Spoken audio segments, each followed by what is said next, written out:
हाँ सिद्धांत। Why carbon compounds, covalent compounds have low melting and boiling point? Since electrons are shared between the atoms of these compounds and no charge particles. no charge particles are formed, so force of attraction between these molecules is not very strong. Hence, they have low melting point and boiling point. ठीक है, clear हो गया आपको? जो ionic compounds थे उसमें एक तो बॉन्ड बना बाय ट्रांसफर ऑफ इलेक्ट्रॉन, एक ने इलेक्ट्रॉन लूज कर दिए, दूसरे ने इलेक्ट्रॉन गेन कर लिए, तो एक तो बॉन्ड वो बन गया। But after that bond formation उसके बाद एक बन गया पॉजिटिव आयन और एक बन गया नेगेटिव आयन, तो उसके अंदर ये बन गया पॉजिटिव आयन और ये बन गया negative ion, force of attraction भी हो गई, तो उससे इनका बॉन्ड, पहले तो बॉन्ड बन चुका था, अब ये पॉजिटिव नेगेटिव अट्रैक्शन भी हो गई, तो बॉन्ड जो है स्ट्रॉन्ग बन गया। बॉन्ड जो है, तो उससे क्या होगा, आयनिक कंपाउंड का melting boiling point high, melting point भी हाई होगा, बॉइलिंग पॉइंट भी हाई होगा। क्लियर हो गया? बट ये जो कोवलेंट बॉन्ड बना बाय शेयरिंग ऑफ इलेक्ट्रॉन, इसमें पॉजिटिव नेगेटिव चार्ज नहीं था, तो जस्ट जो शेयरिंग से जो बॉन्ड बना है वही बॉन्ड होगा। That bond will be very strong, very stable, but comparatively weak होगा। इसकी कंपेरिजन करें तो उससे कंपेरेटिव वीक होगा, तो इसका मेल्टिंग बॉइलिंग पॉइंट इतना हाई नहीं होगा, मेल्टिंग पॉइंट भी इतना हाई नहीं होगा, बॉइलिंग पॉइंट भी इतना हाई नहीं होगा। ठीक है, generally, I said generally, not always, जैसे उसने बात बोली डायमंड की। ठीक है, चलो नेक्स्ट 9th क्वेश्चन कौन रीड करेगा? प्रासुक। Why carbon compounds / covalent compounds are poor conductors of electricity? अच्छा, ये मैंने टेबल बनाया है इसमें, देखो कि मेटल एंड नॉन मेटल में आयनिक और electron bond, non metal and non metal में covalent bond, and metal and metal में नो बॉन्ड। ठीक है, यस। हाँ, Why carbon compounds / covalent compounds are poor conductors of electricity? Since electrons are shared between the atoms of these compounds and no charged particles are formed, so these compounds do not contain ions, hence electricity cannot be conducted. समझ आ गया? Electricity can not be conducted, क्योंकि इसमें electrons नहीं होते, transfer electrons नहीं हुआ, sharing of electron हो रहा है, तो इलेक्ट्रॉन्स आर नॉट अवेलेबल, तो ये कंपाउंड्स इलेक्ट्रिसिटी कंडक्ट नहीं करते, पॉजिटिव नेगेटिव आयन फॉर्मेशन नहीं होती। हाँ, next. Draw the electron dot structure, structural formula and molecular formula of molecule एक of बार फिर से बोलना, क्या क्या हमें 3 नाम बोले हैं उसने, नीतीश ने रीड किया, किसने रीड किया? अच्छा, शिवम ने 3 नाम बोले हैं, क्या क्या नाम बोले हैं? Electron dot structure number 1, number 2 structural formula, structural formula, number 3 molecular formula of 3 नाम बिना रीड किए बोलना, एक बार फिर से क्या क्या चीजें बोली है? electron dot structure, structural formula and ठीक है, 3 चीजें हमें बनानी है, किस किस की? सबसे पहला है हाइड्रोजन, हाइड्रोजन का हमें बनाना है तीनों चीजें। ठीक है, हाइड्रोजन का मॉलिक्यूलर फॉर्मूला क्या था? मॉलिक्यूलर फॉर्मूला H2, हाइड्रोजन का मॉलिक्यूलर फॉर्मूला H2 याद रहेगा। H तो नहीं होता, H3 होता है, H4, H5, H7, H2 ही होता है। ठीक है, ओनली H2। ये इसका क्या है? Molecular formula. क्या है इसका? हम बनाएंगे इसका इलेक्ट्रॉन डॉट स्ट्रक्चर। ठीक है, इलेक्ट्रॉन डॉट स्ट्रक्चर में हम किसी एटम के वैलेंस इलेक्ट्रॉन्स बनाते हैं, वही draw the valence electrons. Valence electron का मतलब क्या होता है? चारवी क्या मतलब होता है? Pancham, electrons present in the outermost shell. फिर से बोलो, चारवी क्या होता है? Electrons present in the outermost shell are called valence electron. तो हाइड्रोजन का एटॉमिक नंबर क्या होता है? 1, तो उसके आउटरमोस्ट शेल में एक इलेक्ट्रॉन होगा।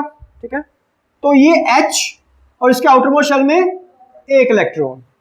ठीक है, ऐसे दूसरा हाइड्रोजन आ गया, उसके आउटरमोस्ट शेल में एक इलेक्ट्रॉन, ये दोनों एटम्स आपस में इलेक्ट्रॉन शेयर करेंगे। मैं इसकी शेल बनाता हूं, इसके शेल के अंदर 2 इलेक्ट्रॉन्स आ गए, इसकी शेल के अंदर भी 2 इलेक्ट्रॉन्स आ गए, इसके पास भी 2 इलेक्ट्रॉन्स पूरे हो गए, इस शेल के अंदर, इस शेल के अंदर भी 2 इलेक्ट्रॉन पूरे हो गए, तो दोनों का ऑक्टेट कंप्लीट हो गया। Octet means outermost shell completely filled, octet means outermost shell completely filled. ऐसे तो हमेशा 8 ही होंगे, लेकिन फर्स्ट शेल क्या है? एक्सेप्शन। फर्स्ट शेल क्या है? एक्सेप्शन।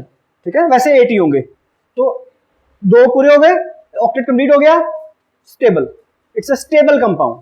ये क्या है? Electron dot structure. क्या है ये? और ये, हाँ फिर बता दूं। अच्छा, ये क्या है? Molecular formula. और ये जो पेयर ऑफ इलेक्ट्रॉन है, इसकी जगह मैं बनाऊंगा बॉन्ड। एक पेयर ऑफ इलेक्ट्रॉन मतलब वन बॉन्ड। एक पेयर ऑफ इलेक्ट्रॉन का मतलब वन बॉन्ड। तो H, सिंगल बॉन्ड H, ये क्या हो गया? Structural formula. क्या हो गया ये? तीन चीजें पूरी हो गई। क्या था? Molecular formula. क्या था ये? सारे एवरीवन, स्ट्रक्चरल फॉर्मूला। तीन चीजें, ठीक है। हाँ, ये बताऊं फिर से। तो एक हाइड्रोजन, उसके पास वैलेंस शेल में एक इलेक्ट्रॉन है। दूसरा हाइड्रोजन भी ऐसे ही, उसके पास वैलेंस शेल में एक इलेक्ट्रॉन है। हम बनाएंगे इसमें शेल, एक एटम, इसकी शेल, ये शेल होगी इसकी, इसके पास दो इलेक्ट्रॉन हो गए। इसकी शेल बनाएंगे, इसके पास भी दो इलेक्ट्रॉन हो गए। तो दोनों ने क्या किया? इलेक्ट्रॉन को, क्योंकि एटम की शेल तो होती है ना। ये दोनों एक्चुअल में, ये तो हमने डायग्राम बनाई है, ड्राइंग बनाई है। एक्चुअल में क्या होगा? जो एक एटम का इलेक्ट्रॉन है, वो जब इसके अराउंड घूमेगा, तो वो मोस्टली बीच में रहेगा। और दूसरा इलेक्ट्रॉन वो भी से घूमेगा, तो वो मोस्टली बीच में रहेगा। तो दोनों इलेक्ट्रॉन आपस में शेयर कर लेंगे। दोनों के पास दो इलेक्ट्रॉन हो गए। हाँ, क्या? हाँ, ये बीच में आ गए, तो इसके पास भी दो इलेक्ट्रॉन हो गए, इसके पास भी दो इलेक्ट्रॉन हो गए। ये दोनों एटम्स पास आ जाएंगे, बिल्कुल पास। तो दोनों इलेक्ट्रॉन दो शेयर कर लेंगे। This is called sharing of electron. ठीक है, क्लियर है?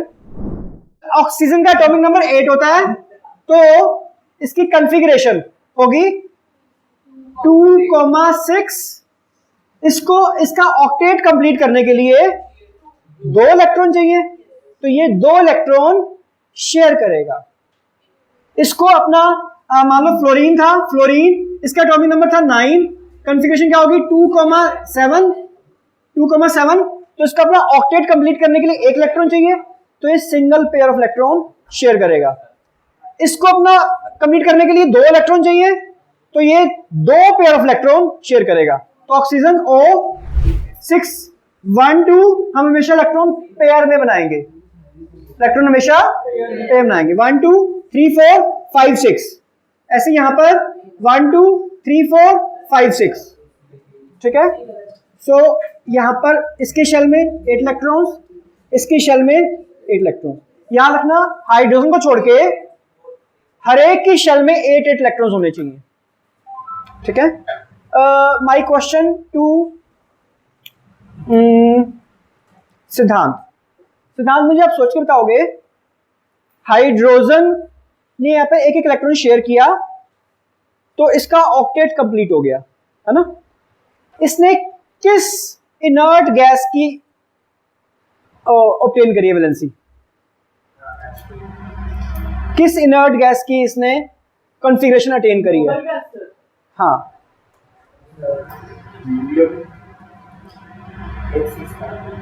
प्रियांश पढ़ने में अच्छा हो गया। प्रियांश, हाँ,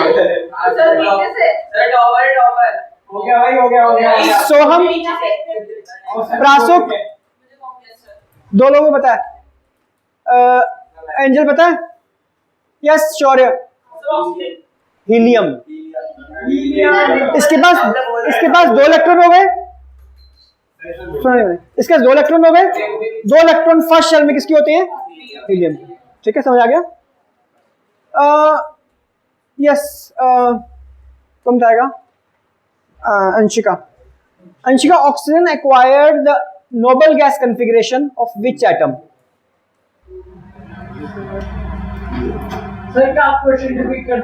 Oxygen acquired the noble gas configuration of which atom? Yes, argon. Prasuk, argon आपका answer? Okay. Fluorine is not a noble gas. Beryllium is not a noble gas. Barium is not a noble gas. Argon.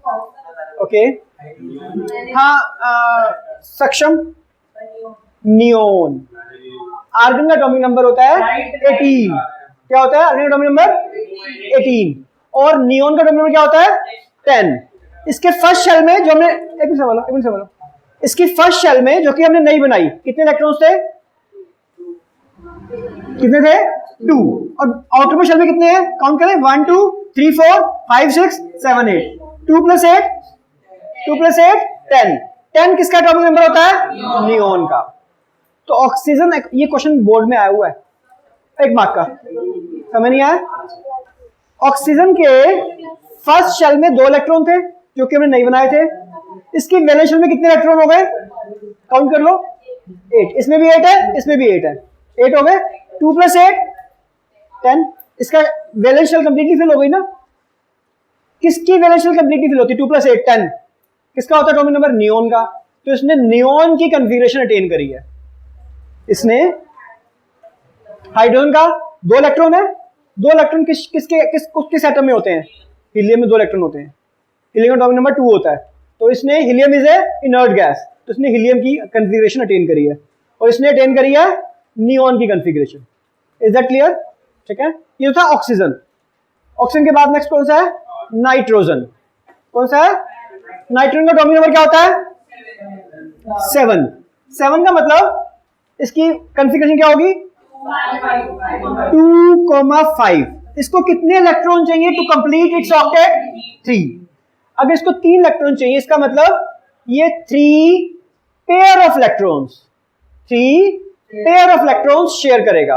कैसे बनाएंगे nitrogen 2 एक तरफ 5 है ना, 2 एक तरफ और यहां पे 3 बनाने पड़ेंगे, कोई ऑप्शन नहीं है, नहीं तो हमेशा पेयर में बनाते हैं।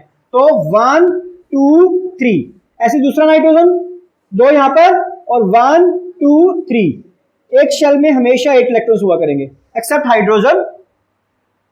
1 shell will contain always 8 electrons. अगर आपके किसी शेल में 8 इलेक्ट्रॉन्स नहीं आ रहे हैं it means you are doing wrong.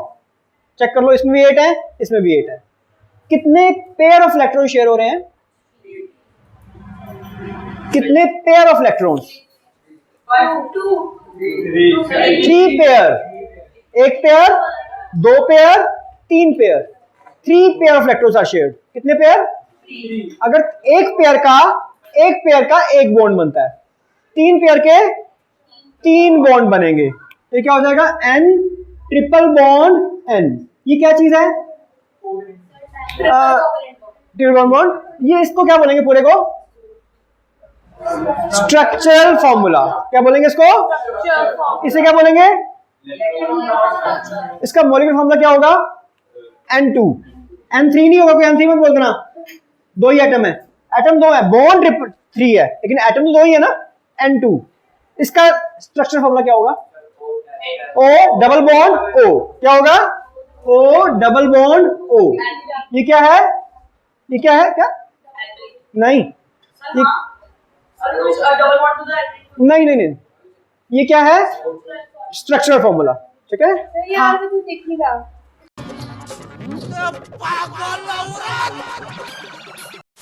ऐसे रहते हैं, बोला तो बोला मैंने आपको। ठीक है समझ आ गया। 3 चीजें molecular formula, electron dot structure, structure formula. कितने है इसके अंदर 12 12 14 कितने हैं 15 है। हाउ मेनी फर्स्ट क्वेश्चन 15 है, देयर आर 14।